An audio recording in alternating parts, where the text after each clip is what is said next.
Greatest Generation describes an American public united by common purpose and common values. And they were known for duty, honor, economy, courage, service, love of family and country, and responsibility for oneself.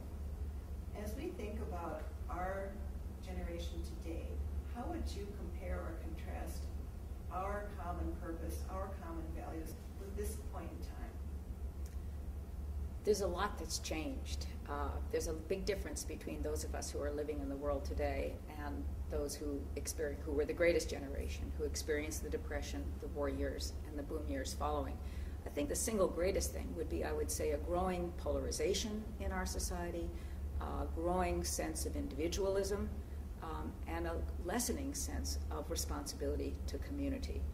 I like to think of us as a nation of joiners, but as a matter of fact, if you watch our behavior on the highway, if you watch much of our political discourse, you'd have to say, we're not a nation of joiners. We have profound differences that are dividing us.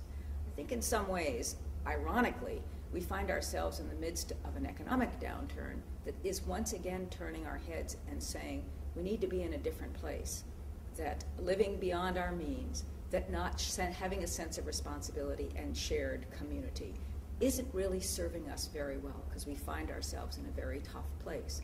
You add to that the conflict in us around the world that we face, and you perhaps are coming upon another generation that will pull together in a way to build a sense of common purpose, of dedication to a way of life that at its very best, I think, can be a really beautiful thing.